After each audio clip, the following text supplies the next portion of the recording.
Salutations à toutes et à tous, Steve, supporter of Marseille. J'espère que vous allez bien. Si tu es nouveau sur ma chaîne, l'ensemble de mes abonnés et moi-même te souhaitons la bienvenue.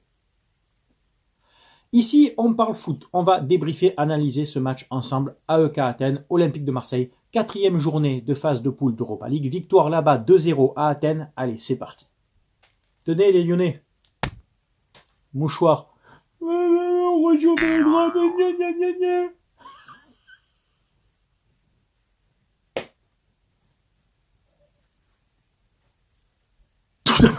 Tout d'abord, on va féliciter nos supporters qui ont fait le déplacement là-bas en Grèce. Bravo à vous, à tous nos groupes de supporters, hein, CU, South Winners, MTP, Fanatic, Dodgers.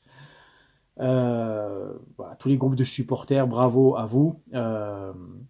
Et belle ambiance avec les Grecs comme au match aller avec le CU. Donc il y avait un très beau tifo là-bas dans le virage grec. Et puis nos Olympiens ont mis l'ambiance aussi là-bas dans le stade. Tout s'est bien passé, très belle ambiance. Voilà, avant le match, pendant le match et sûrement après. Donc voilà, félicitations à tous les supporters qui étaient présents dans le stade hier soir. Alors la compo, je te la mets ici. Gattuso nous a proposé un 4-2-3-1. Paolo Lopez dans les buts. Lodi à gauche, Klos à droite. Balerdi retrouve une place de titulaire avec Mbemba. À la récupération, c'était Verretou et Kondogbia. Correa retrouve une place aussi de titulaire à gauche. Ndiaye à droite. Harit derrière l'attaquant qui était Vitinha, puisque Aubameyang n'était pas disponible. Alors, je vais quand même parler tout de suite de Paolo Lopez, parce que quand il n'est pas bon, qu'il fait des bourdes, qui nous met en difficulté, on le dit.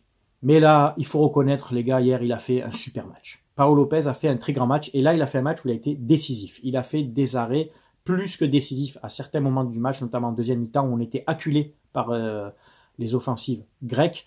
Et je l'ai trouvé vraiment très bon sur sa ligne, dans le jeu aérien et même dans le jeu au pied. D'ailleurs, je te mets les stats tout de suite des tirs. Les Grecs ont été beaucoup plus dangereux que nous. Ils ont cadré beaucoup plus de frappes que nous. On a été, nous, plus efficaces.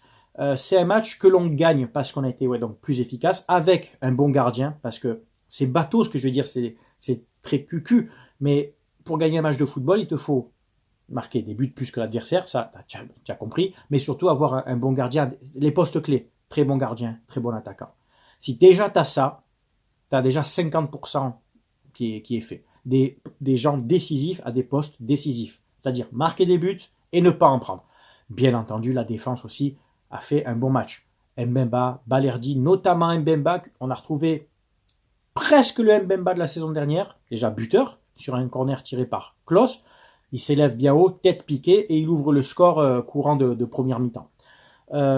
J'ai aimé son match. Balerdi aussi, qui a été robuste, qui a été solide, hein, qui a souvent pris le dessus sur son vis-à-vis grec, et qui s'est même des fois porté vers l'avant et qui lançait les premières offensives. Lodi a apporté aussi offensivement avec Correa sur le côté. Klos, énormément encore de débauche d'énergie dans son couloir droit. Il a joué tout le match, Klos, hein, comme Lodi. Bon, Klos est sorti à 1 minute de la fin. On peut dire que ces joueurs-là ont joué tout le match. Gigot a remplacé Klos dans la dernière minute. Correa, alors le match de Correa, certains m'écrivent en privé qu'il a fait un bon match, d'autres pas. Moi, je suis mitigé. Il y a eu de l'implication de sa part. Il y a eu un peu plus d'application de sa part. Mieux que sur les matchs précédents, mais c'est encore léger. C'est encore trop peu pour un joueur qui a coûté 10 millions d'euros et je ne le trouve pas assez influent. Mais par contre, il est là, il se rend disponible, il essaie quand même de donner des ballons en déviation, il se bat, et puis de temps en temps, il a des errances. Et puis des fois, tu ne le vois pas pendant 5-10 minutes. Donc, je suis mitigé sur son match. Le match de Ndiaye, Iliman Ndiaye, le Messi sénégalais, comme certains nous l'ont vendu. Là. Tu sais, wow, on a récupéré Ndiaye. Oh, il vient d'où? Il vient du Real Madrid, il vient de Manchester City. Non, il vient d'un club en Ligue 2 anglaise. Iliman Ndiaye, qui aurait pu être passeur décisif sur Vitinha en première mi-temps, quand il fait ce crochet qui lui donne la balle du pied gauche, tu vois cette occasion. Mais il y a énormément de déchets encore. Il y a énormément de contrôles ratés, de dribbles ratés. J'en attends plus de ce joueur, qui peut-être se met trop la pression, ou peut-être qu'on l'a trop surcoté en fait. Alors, il a fait un bon mondial avec le Sénégal, mais ça arrive souvent. Tu as des joueurs qui se subliment dans des Coupes du Monde ou dans des championnats d'Europe, et puis après, dans le train-train quotidien d'un championnat et des matchs d'Europa League ou autre, tu les vois plus en fait. Ils se subliment pendant un mois de compétition, et après tu les vois plus. Donc Ndiaye, je veux bien, on est tolérant, etc. Bon, il y a un moment où ton totem d'immunité du genre t'es fan de l'OM, ça suffira plus. Et Pour moi, pour ma part, ça suffit déjà plus. J'en attends plus de toi, plus de concentration. Il tient mieux les matchs. Déjà, par rapport à son foncier, il tient mieux les matchs. Il a une meilleure gestion de son énergie, de sa capacité athlétique. Voilà, comment te dire, il est moins épuisé au bout de 3/4 d'heure, 1 heure de jeu, tu vois. D'ailleurs, au niveau des changements, Sarr est rentré en lieu et place de Correa, je crois, si je dis pas de bêtises. Gigot est rentré en toute fin de match à la place de Klose. Nadir a remplacé Verretou dans le cœur du jeu. Et il me semble que Murillo a remplacé Ndiaye, je crois. Alors c'est pas du poste pour poste, après il a rebricolé, mais c'était marqué comme ça. Et en fait, il a joué dans le poste d'arrière gauche et Lodi est monté un cran plus haut, tu vois, pour remplacer en fait l'ailier gauche. Bref, pour les changements. La rentrée de Sarr, par exemple, qui a eu lui une bonne demi-heure de temps de jeu. Bah, je l'ai trouvé encore. Alors, il est buteur. Pardon, avant que j'oublie, il est buteur, oui, il est buteur, heureusement. Excusez-moi, mais le but qu'il met, toi, moi, ton petit frère, qui tu veux, bon, ça va. Pas besoin d'être, de sortir d'un club de top européen pour mettre son but là, d'accord. Heureusement qu'il le met d'ailleurs sur une belle passe de Verretou. Ça part d'un pressing au milieu de terrain de Verretou d'ailleurs. Il s'appuie sur Vitinha qui lui remet en profondeur et Verretou qui intelligemment la remet à Sarr qui a plus qu'à pousser en toute fin de match à 2-0. Bon, ça a éteint le stade parce qu'on voulait éviter quand même ce match nul pour conserver la première place. Donc, voilà, Sarr a clos les débats, comme on dit. Au niveau de l'animation offensive, Amin Harit a fait un match plein. Il a joué tout le match. Il est sorti, je te dis, une minute de l'affaire, remplacé par un des entrants, mais c'était du poste pour poste, mais bon, bref, t'as compris. Match plein d'Harit qui a donné énormément de bons ballons, et donc surtout, ça montre qu'il a une condition physique retrouvée. Il a joué 95 minutes avec beaucoup d'intensité. C'est très bon pour lui. Vitinha, parlons de Vitinha. Vitinha qui, sur ce match, aurait pu être meilleur buteur de toute la compétition en Europa League sur un match. Avec tout ce qu'il a loupé. La passe de Ndiaye en première mi-temps du gauche où il loupe complètement sa reprise plat du pied à 6 mètres des buts. Ensuite, ce ballon en profondeur. Hop, il fait un crochet, pas un crochet, il frappe du gauche sur le défenseur. Ensuite, la frappe qui passe à côté ou au-dessus. En fin de match, la frappe qui tape le poteau, là, c'est pas de chance. Ça fait quand même beaucoup d'occasions. Et alors, on tape sur Aubameyang des fois, juste titre. Mais là, Vitinha, tu as ta chance. Tu la saisis pas, en fait. Tu la saisis pas parce que surtout l'occasion de Ndiaye, ça aurait fait même du bien à Iliman Ndiaye de délivrer une passe décisive. C'est pas normal de la louper, en fait. Ce n'est pas normal de ne pas reprendre à ce niveau-là. Tu es un joueur professionnel, un ballon qui arrive dans tes pieds, sur ton pied droit, à 7-8 mètres des buts, de ne pas arriver à la reprendre, à la cadrer, et surtout de t'emmêler les pinceaux, là, comme une girafe, là, et qui tombe. Non, ça va pas du tout. Ça va pas du tout. J'en attends plus de lui, un joueur à 32 millions d'euros. Alors, c'est pas lui qui a décidé de son prix, on est d'accord, on va pas revenir là-dessus. Mais non, c'est pas possible. Il est jeune, Stevie. Non, mais il est jeune, les gars. Regardez ce que faisaient des Benzema ou autres plus jeunes que lui. Il est jeune, mais bordel, c'est un joueur professionnel. Il découvre pas le foot depuis 6 mois. Il a joué à Braga, il jouait contre Porto, des Benfica et autres. Tu es attaquant, tu t'entraînes tous les jours. Je te demande pas de mettre des buts à la Papin, des reprises de volée ou des buts à la Drogba. Mais quand un ballon t'arrive dans les 10 derniers mètres, sur une passe, à ras le sol, on t'a pas demandé de faire un contrôle aérien. T'as juste à la reprendre et à t'appliquer, en fait.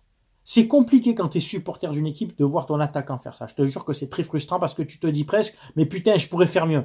Sur cette occasion, je pourrais faire mieux. Sauf que lui, il est payé, tu vois. J'enlève pas son abnégation à Vitinha, j'enlève pas sa motivation de bien faire, sa combativité, tout ça, je ne lui enlève pas. Mais au bout d'un moment, tu es buteur, tu es là pour marquer des buts. Et qui c'est qui a marqué? C'est Mbemba sur corner, qui a failli d'ailleurs mettre un deuxième but de la tête aussi. Et c'est Sarr en fin de match sur une passe de Verretou. Si Verretou aurait fait l'égoïste, aurait peut-être pu marquer aussi en frappant. Mais bref, hormis ça, les gars, c'est-à-dire qu'on peut pas compter sur nos attaquants, quoi. C'est problématique sur le long terme d'une saison. Et surtout si on sort des poules pour après aller en 8e, quart de finale, si tu veux faire un parcours, il faut à un moment marquer des buts, quoi, avec tes attaquants. Sinon, le mec te sert à rien. Tu mets un milieu de terrain en plus et tu as la création, en fait. Tu t'appuies pas sur lui. Ouais, ça me met un peu en colère parce que c'est des occasions toutes faites, ça, tu vois. Bref, au niveau des statistiques, l'AEK a eu plus la possession que nous de la balle, 60-40. Par contre, nous, on a gagné beaucoup plus de duels, et notamment les duels aériens. Plus de 70% des duels aériens. On a 8 points. Brighton a 7 points, l'AEK a 4 points et l'Ajax 2 points. Il nous reste à jouer 2 matchs. Alors sur ma vidéo d'avant, j'avais dit une connerie, j'ai dit qu'il restait que 2 matchs avant le match de ce soir, mais bon, de hier soir, mais j'ai dit une bêtise, de la merde quoi.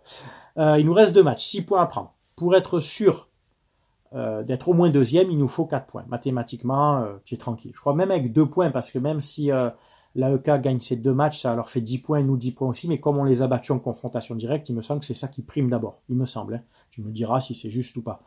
Mais donc 2 points, tu es sûr d'être deuxième. Maintenant, on va aller à Brighton, on ramène un nul de Brighton, donc on maintient un point d'avance, et le dernier match, tu joues l'Ajax à la maison, et l'Ajax, eux, les pauvres, ils sont vraiment au fond du fait-tout, comme on dit, ils sont au fond de la casserole.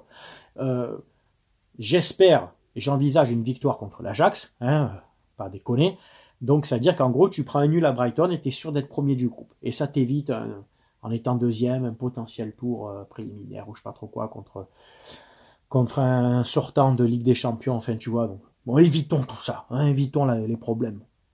Donc voilà, c'est plutôt encourageant. Dans un groupe où au début de saison, on n'en menait pas large, on nous prédisait une 4e place, on est plutôt pas mal. On tape 2 fois l'AEK, alors qui peut sembler paraître faible. Cette équipe peut paraître faible, elle a quand même des bons joueurs.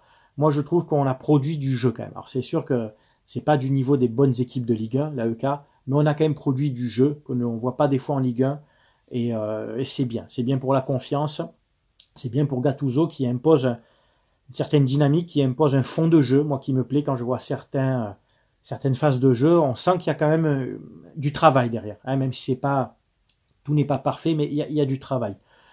Donc, voilà, il nous reste 2 matchs, je dis, un match nul à Brighton, et pour moi, normalement, tu tapes l'Ajax et tu es premier d'un groupe où je te dis, on n'était pas du tout favori. Voilà. C'est tout pour ce débrief. J'espère qu'il t'a plu. C'est bien entendu à toi de commenter, de donner ton avis, que tu sois supporter de l'OM, de l'AEK ou d'une autre équipe. Tu sais qu'avec moi, on respecte toujours les avis de chacun. Si bien entendu, ton avis est respectueux en commentaire. N'oubliez pas jusqu'au 31 décembre. Très grosse offre avec mon partenaire principal, le partenaire de la chaîne, mayogo.co. Vous aurez des maillots offerts jusqu'au 31 décembre. En description, tu auras tout le détail. À partir de 59 € d'achat, un maillot offert. À partir de 99 € d'achat, 2 maillots offerts et les frais de port offerts. À partir de 149 € d'achat, 3 maillots offerts, les frais de port offerts. Et à partir de 189 € d'achat, 4 maillots offerts.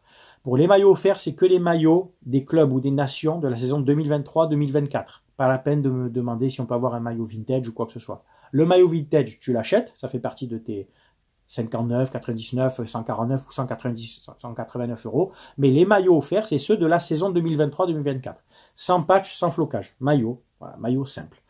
Il faudra mettre dans l'encadré, note ou observation, juste avant le paiement où tu mets le code SOM. Pense à mettre le code SOM pour en plus avoir 15% de réduction. Donc tu as des maillots offerts, tu as 15% de réduction, les frais de port offerts, et en plus, uniquement sur cette chaîne, 5% de ton panier est reversé chaque mois, que je mets dans une cagnotte, et en fin de saison, je fais des virements aux 2 associations avec qui je collabore, les Petites Sœurs des Pauvres et Sourire à la Vie. On est déjà à 500 € pour ce début de saison. De juillet à octobre, on est déjà à 500 € de cagnotte.